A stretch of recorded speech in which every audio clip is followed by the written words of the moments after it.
mbokk yeeg xaritu téléspectateurs yi salaamaaleykum mbokk yeeg xaritu auditeurs yi salaamaaleykum mbokk yeeg xarit yi nga xam ni ñooy internautes yi salaamaaleykum di am mbégte di dellu siwaat ci fi nga xam ni moom moo di iRadio ci li nga xam ni moom moo di suñu journalu fait divers bi ñu ubbi en général les mercredis di nuyu tey ziyaare El Hadj Mouhamadou Kandji salaamualeykum. maaleykum salaam Boubacar maa ngi lay nuyu di nuyu Ibou Fall nuyu suñu auditeurs yi ak suñu téléspectateurs yi ak internautes yi fépp fu ñuy teewloo si biir réew mi ak si bitim réew amaan nañu mbégte ànd ak ñoom ci xew-xewu jamono.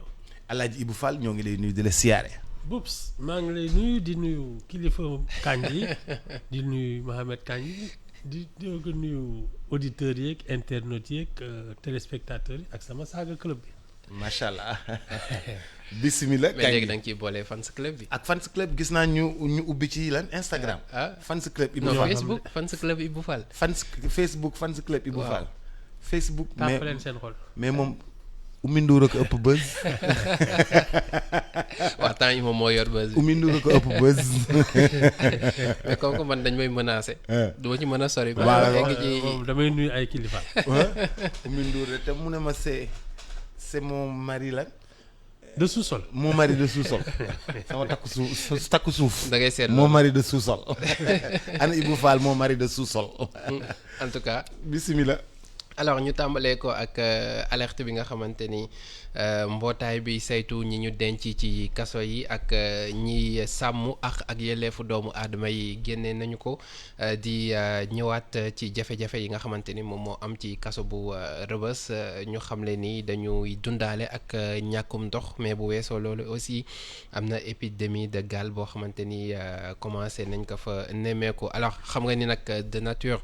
kaso bu Rebeuss bëri woon na nit parce que ñu ngi doon ça fait presque des années ñuy wax li nga xamante ni mooy surpopulation carcérale bi nga xamante ni moom moo fa am mais avec les manifestations yi fi jàll 2021 ak ba suñu joon yàlla tey am na ñu bëri téeméeri doomi aadama yoo xamante ni jàpp nañ leen loolu dikk dolleeku ci kaw li nga xamante ni moom moo fa nekkoon donc mu créer yenn situation yoo xamante ni yu doy waar la te ñiy sàmm ak yelleefu doomu aadama yi di alerter ci situation yi nga xamante ni moom la ñi ñu denc ci kaso bi nekkee rawatina kaso bu Rebeuss di fàttali ne aussi que ni y a juste 2 semaines de cela ñi nekkoon camp pénal aussi am na prisonniers yu entamé woon benn mouvement d'humeur mais ñoom si beneen mbir la woon sax bu weesoo les conditions de vie lu jëm ci wàllu faj bi la woon ak ñi ñu fa tee ñu yàgg ñu def appel depuis boobu mënuñu saytu seen dossiers yi ak yi ni mel donc lépp rek di ñëwaat ci les conditions de vie carcérale.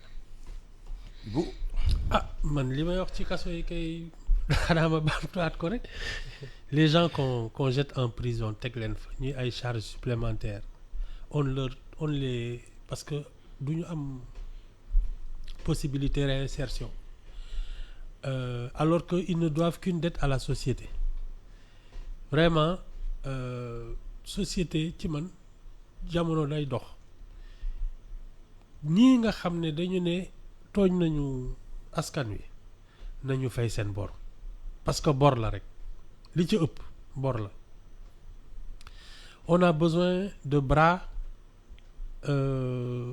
pour construire le pays pour nourrir le pays am na ay suuf yoo xam ne fii kenn laalu ko kenn bayu ko kenn defu ci dara et ensuite ces gens-là qui sont un peu en marge de la société li ci bare ñàkk formation complémentaire ak ñàkk ni ñuy taxawee ci dëkk bi moo leen dugal ci ay tooxi duna c'est le moment vraiment man à la place des peines carcérales man je serais pour que ñu def un service civique nga xam ne non seulement tu travailles pour la communauté mais ensuite tu prends des cours d'instruction civique nga jàngaat nit ñi séq ak réew mi li nga séq ak nit ñi parce que loolu du denc ci nit mais dañ la koy fàttali ba pare dañ lay may loo mënee dellu si ci biir nit ñi ndaxte soo xamee sa bopp soo xamee naka ngay amalee njëriñ sa askan soo xamee nag ngay amee njëriñ amalal sa bopp njëriñ gëm naa ne dina wàññi lool li war a mën a tax ngay def ay tooxi duna lii moom dañ ko war a dindi il y a des gens effectivement qui sont dangereux.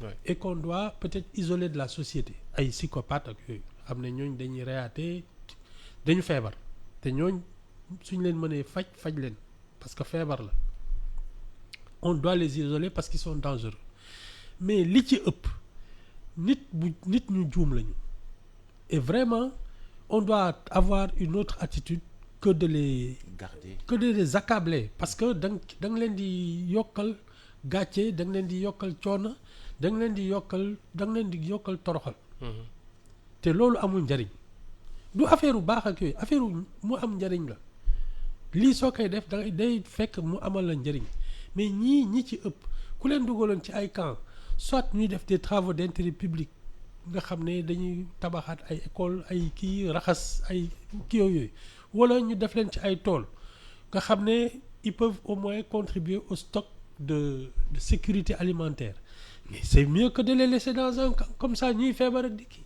ñu épidémie de gale. waaw tëj leen ci benn kii alors qu'ils peuvent être en plein air di jëriñ société di jëriñ société di jëriñal seen bopp. mais dans le temps daan nañ ko def Ibou parce que dans le temps ñi daan bale mbedd yi.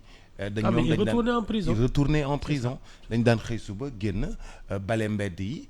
Et puis retourner en prison et puis je pense qu'ils étaient payés en même temps. Et il faut les payer. Ils étaient payés en même temps. Je pense que ni loolu ba léegi mu ngi am parce que man surtout les week-ends nga xamante ni fajar bi bu may génn di doxantu noonu dinaa gis ñi nekk camp pénal quand même surtout jigéen ñi ñuy bale foofu noonu je sais pas nag yeneen jours yi parce que yeneen jours yi ci la ñuy gën a teel a ñëw presque ay 4 heures du matin la ñuy xëy si xaw ma yeneen jours yi mais en tout cas les week-ends moom si fajar bi noonu dinaay gis ñi nekk camp pénal di bale foofu noonu ci seen buntu bi mais li bu Fall di wax en fait li ki ëpp lum siy ñàkk mooy état bi parce que nit boo leen tëjee foofu noonu charge yi ciy tegu surtout parce que boo xëyee di nga leen jox ñu lekk jox leen ñu ndékki jox leen ñu añ jox leen ñu reer et loolu amul retour sur investissement donc da ngay dépenser rek te doo ci encaisser taal fu courant donc fay gardien mu ngi noonu alors am na aussi loo xamante ni parce que man doon naa ko suivre ay temps surtout bi Malick Sall di nekk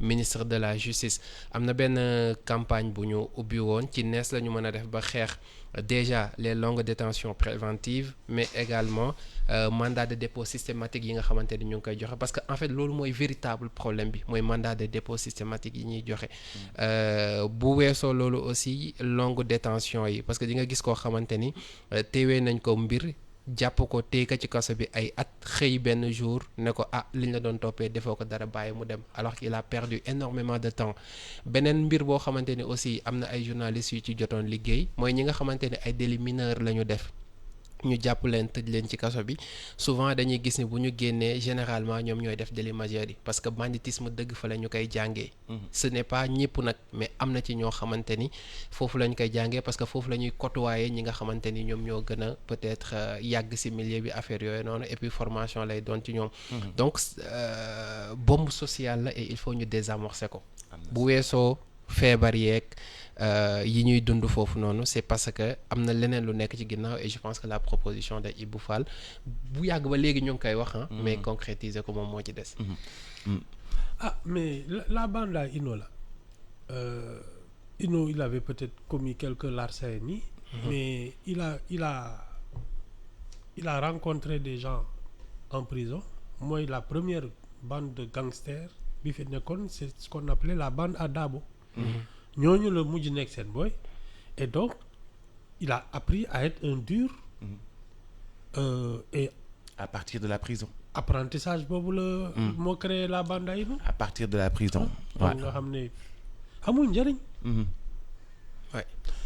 jàll ci bi ci topp je pense que ni bii aussi defoon na li ñuy tuddee les choux gras fan yi passé ci presse beeg yooyu noonu muy benn découverte bu xaw a yéeme Joal la xewee parce que ci benn terrain vague bu nekk ci Santhiaba 3 foofu la ñu fekk benn seau mu def weenu jigéen bu ñu dagg alors enquête bi mu ngi wéyandi dernière évolution yi ci la ñuy ween carrément ouais ween ci siwo oui ñu bàyyi ko ci terrain ñu vague. bàyyi ko ci terrain vague bi. xanaa man li ma nekkoon congé moo tax gisuma loolu. moom peut-être parce que ñu si bëri wax nañ si surtout ci kii parce que découverte la boo xamante ni quand même. du tous les jours la ñu koy gis. te xaw na yéeme alors lan moo nekk ci ginnaaw jusqu'à présent ci li génnagul tuuti rek ci enquête bi mooy que ni si néew lañ ko daggee si bu ñu sukkandikoo si médecin légiste bi nekkul koo xamante ni bi muy dund lañ ko dagg mais si néew lañ ko daggee loolu la ñu wax alors jamono ji également.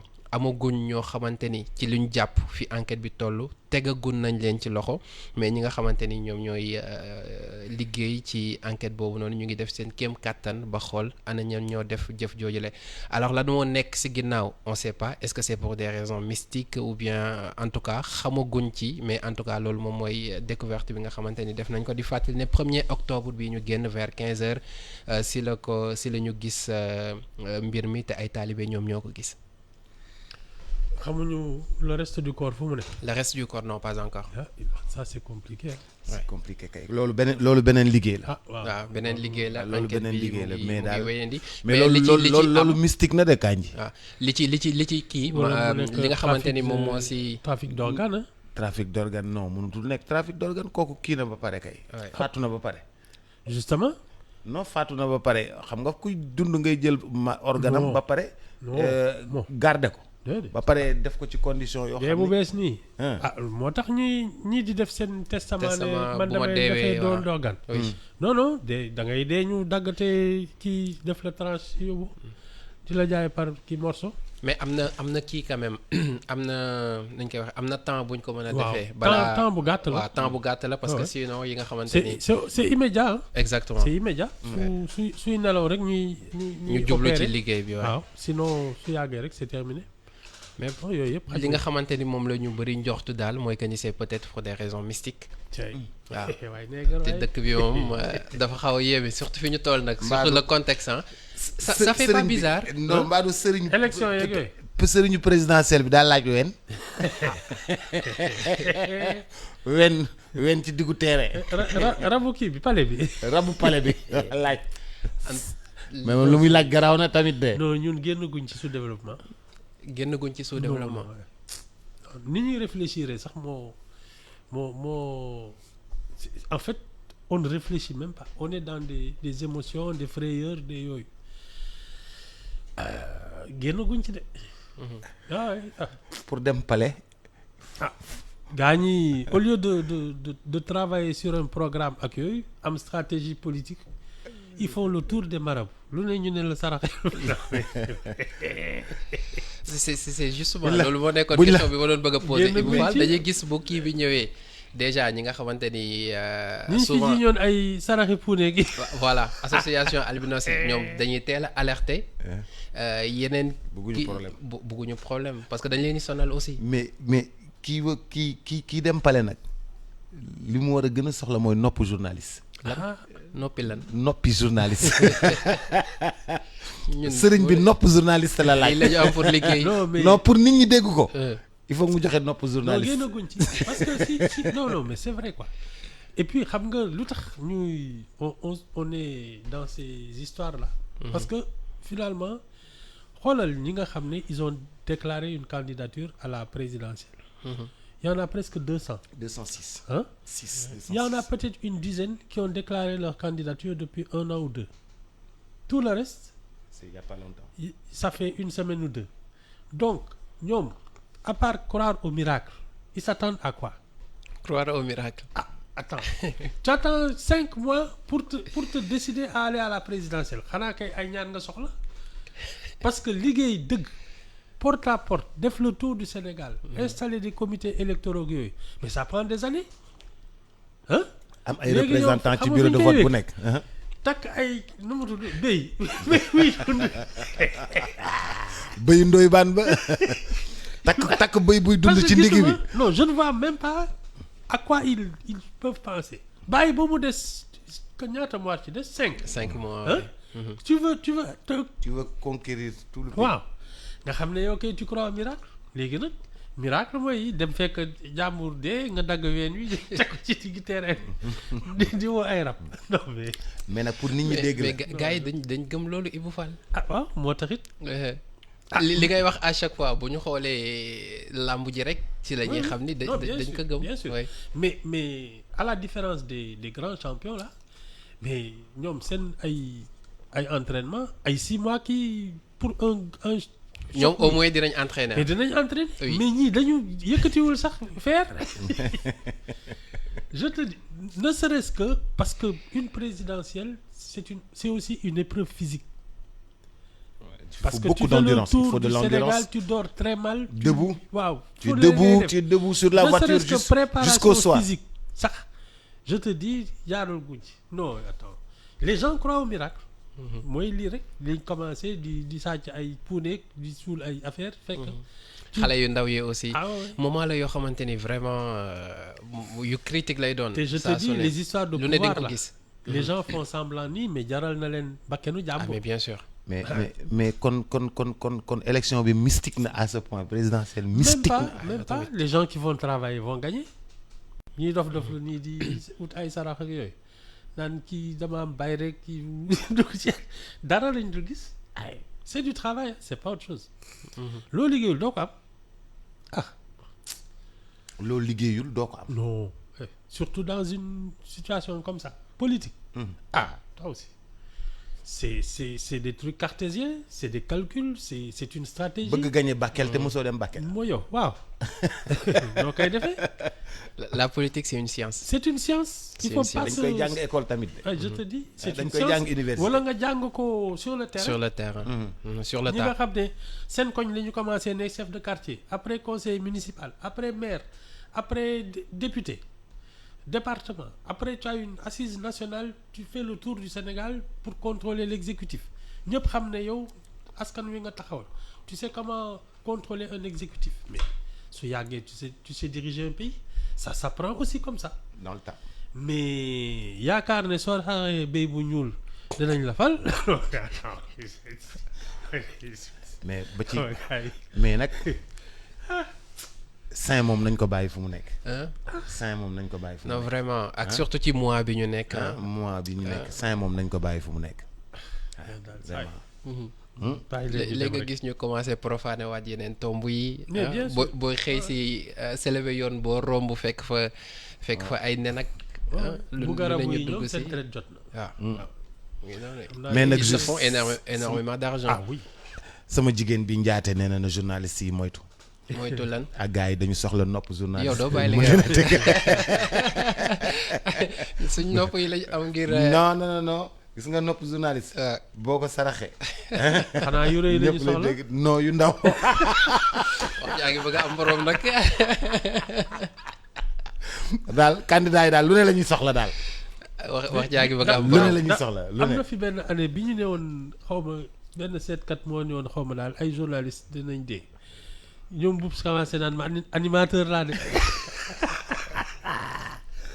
gaa ñi affaire bi commencé day leer de. naan man animateur dong laa. ñu ne non kii la woon nu ñu tuddee di saltige. c'est ça ñu ne ay journaliste daal. yu mag yu mag dinañu dinañ dee. ma xëy jël rajo bi nee neen man de journaliste laa man de animateur laa. animateur te nee leen DJ xale yi nee leen DJ. doy na waar.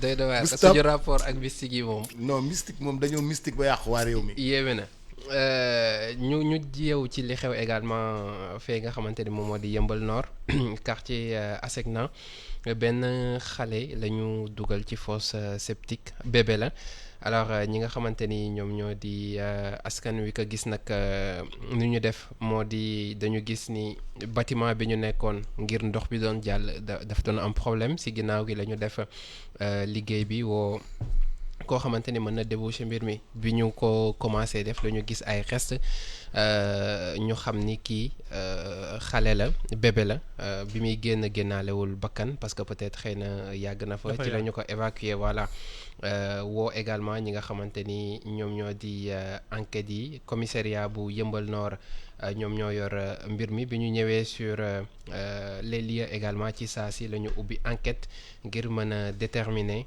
les circonstances mais également identifier ki nga xamante ni moom moo def jëf ji ci jamono boobu sapeur pompier ñoom jël nañu néewub liir bi yóbbu ko ci morgue bi mu xaw a niroo ak mbir bi nga xamante ne également moom moo xew Mbour benn xale bu jigéen boo xamante ni 29 ans la am moom itam tolloon si diggante ginnaaw bi mu amee doom daf ko sànni alors mbir bi nu mu demee moo di nee na dafa amoon jafe-jafe xaalis par la suite si la rencontré un monsieur expliqué ko exposé ko problème am kooku ne ko bon seule condition bi ma lay tegal mooy il faut ñu am fu ñu jaar bi mu fa jaaree si la jëlee ëmb alors pour ne pas également wéyaale loolu ak le regard social ses parents et tout si la décidé bi mu gannaaw bu mu amee doom sànni doom ji mais moom par contre identifié nañu ko. C'est-à-dire que ñun c'est ça aussi nous notre problème da ngay am problème au lieu d'y réfléchir posément en fait da ngay fuite en avant. C'est-à-dire da ngay dem dolli ci beneen boo xam ne moo gën a ti doy waar. ba après nag nga dugg ci guuta c'est trop tard après pour rectifier tout ça parce que nag vraiment am problème mu xaalis ba tollu foofu. Au lieu mu régler problème am daf ko yokk. te kooku contrairement à lii nee na xale bu jigéen 29 ans kooku du xale de. 29 ans moom magum jëmm la. war na mën ay assumer ses responsabilités ba pare tu sais ñun ce qu'on nous a pas appris et je pense que ça fait partie de nos vrais problèmes c'est affronter le regard de la société. gis nga loolu. Tant qu'on n'aura pas ce pouvoir parce que dama seetaan benn film l'associé du diable. bi waa ji naan le vrai pouvoir c'est de n'avoir pas à se justifier. Le vrai pouvoir c'est de n'avoir pas à se justifier. gis nga c'est justement cette manière d'affronter le regard des autres. De la société qui fait de toi une personne responsable. Parce que looy def da nga koy assumer. Parce que tant que tu te dis niñ may xoolee lay jéem a naxanteel tu ne vivras jamais pour toi.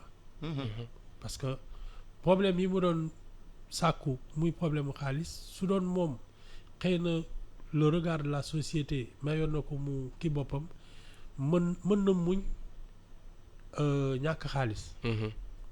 Parce que tant que yaa ngi lekk yaa ngi naan yaa ngi am foo dëkk li si des muñ ko lay nekk rek. li ci bare nag ñun li ñu dul mën a muñ mooy nit ñuy xoolee. le regard des autres. le regard des autres le regard de la société bëgg nga am reconnaissance sociale bëgg nga nit ñi naw la et tu te dis toujours su ma amul lii su ma jaarul fii su ma deful lii du ma kii. et donc pourquoi mu war a forcer le regard des autres.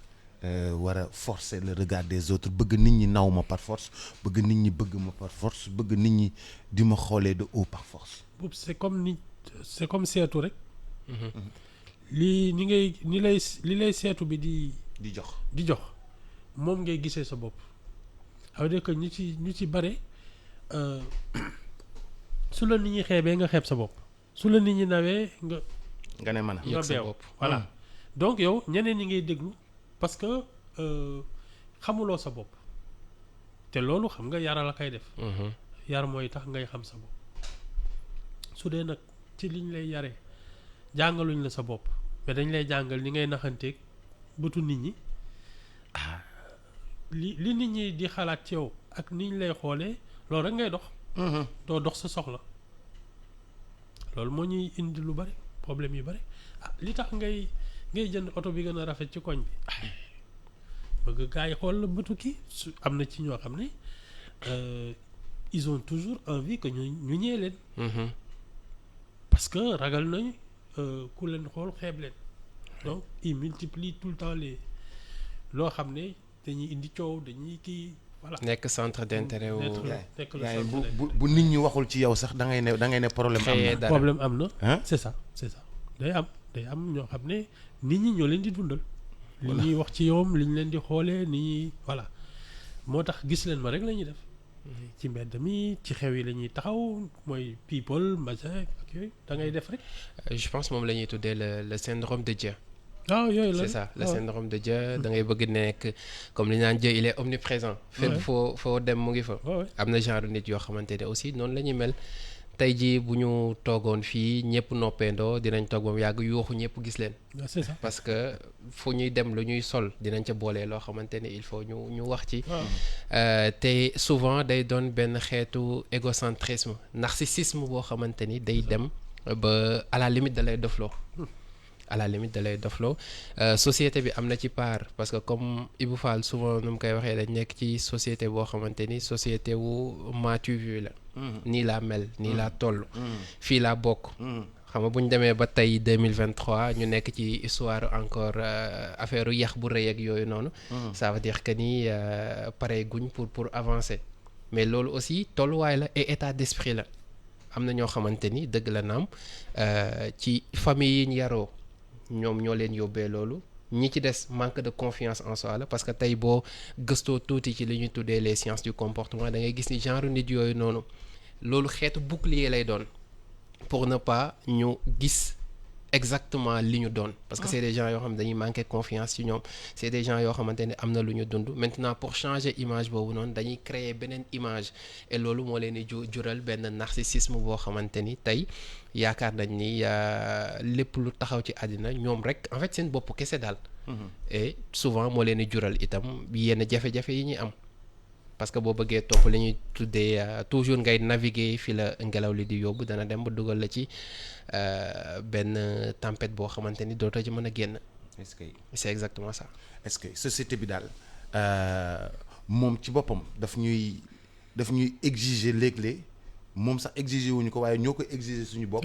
pour ñun ñuy bëgg di fes bëgg ñuy wax ci ñun bëgg ñu ñuy gis bëgg ñu ñuy dégg bu ñu toogee dégg ñu rek ñu def loo xam ni ñëpp dañ ciy wax léeg-léeg nga léegi comme léegi 21e siècle da ngay jël vidéo bi. wax loo xam ni ça va créer tout le buzz. foofu laa la doon wax xoolal réseaux sociaux yi rek. xoolal réseaux sociaux yi. ñëpp bëgg ñu gis leen ci réseau yi bien sûr. ñi nga xam ni dinañ xëy suba def loo xamante ni ñoom ci seen bopp xam nañ ni après dina am ay conséquences mais na si nit ñi wax. mooy li ñuy tudd chercher buzz bi. parfois nombre de clics yi également. tout ça day dem ba yóbbu la foo xamante ni dootoo nekkati doomi aadama parce que lii doon doomi aadama bi dëgg-dëgg day dañ ci yow. et mooy xel la raison. mais xam nga justement cultiver ça chez les gens c'est ça qui est la base de toutes les industries de la mode et de la beauté ak yooyu ay cosmétiques ay sañse ay yooyu ci loolu lañ ko teg. ni naka la lay nit ñi di xoole temps yële dama déglu benn waay bu doon ne téléphone yi marque téléphone yëpp ay téléphone lañu ba mu des iPhone parce que sooy jënd iPhone leneen nga ciy jublu lu dul jënd téléphone. da ngay bëgg a bokk ci benn niveau. bokk ci benn standing. waaw standing boo xam ne c'est ça qu'on cultive nag. tous les créateurs de mode nga xam ne à haute couture les grands parfums. ak yooyu les grands couturiers ñooñu ñëpp les voitures de luxe standing boobu c'est justement c'est basé sur le regard des autres. et ça c'est une vraie industrie moo tax jógee gu fi de. Versace. j'ai suivi benn documentaire boo xamante ni exactement loolu la doon wax. parce que en fait dañ comprendre tellement lan mooy économie ak psychologie doomi aadama yi ba tey li ñuy jaay yow ñun buñ ko xoolee dañ naan non mais attends nan la nit mën a defee xaalis bu toll nii ci lii nii. parce que peut-être c'est pas joli peut-être c'est pas extraordinaire.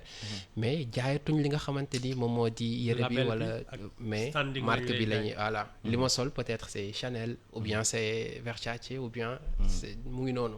donc ñun aussi foofu lañ ci toll léegi. moo tax nit ñi sonn di nga gis tey jii ko yor iPhone 14 Pro Max. toog amul 100 francs yu mu jëndee peut-être. wala bu bëggee woote ne la te bu iPhone 15 génnee mu wuti ko. mais c'est la triste réalité. mais boo ko yorul doo bokk. kon mais c'est ça.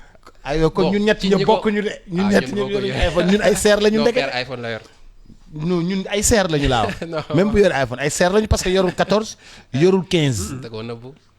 waaye yorul 14 yorul 15 ah kon père xam nga moom kon ci seer yi la bokk. Non, mais c'est ça. Il y a toute une économie sur ça. La mode, les apparences ak yooyu. loolu yëpp ci xelu nit ñi lay dox. Ah oui parce que dañ ko dugal ci xel yi ba pare. Une fois que nga dugal ko ci xelu nit ñi. loolu tax mu faire partie justement des trucs de luxe là. Du monde de l'industrie du luxe. C'est d'abord le travail psychologique que les gens ont fait sur la population. jaam ñoo xam ne aujourd'hui mais man ñi ma ci gën a yërëm mooy par exemple les princes saoudiens ak yooyu. ñooñu c'est-à-dire ils sont tellement victimes de ça. ak ñi les nu mu tudd nos présidents africains là. oui. bien mal acquis. mais dañ ko dugal seen bopp ba nga xam ne ils courent derrière ça tout le temps.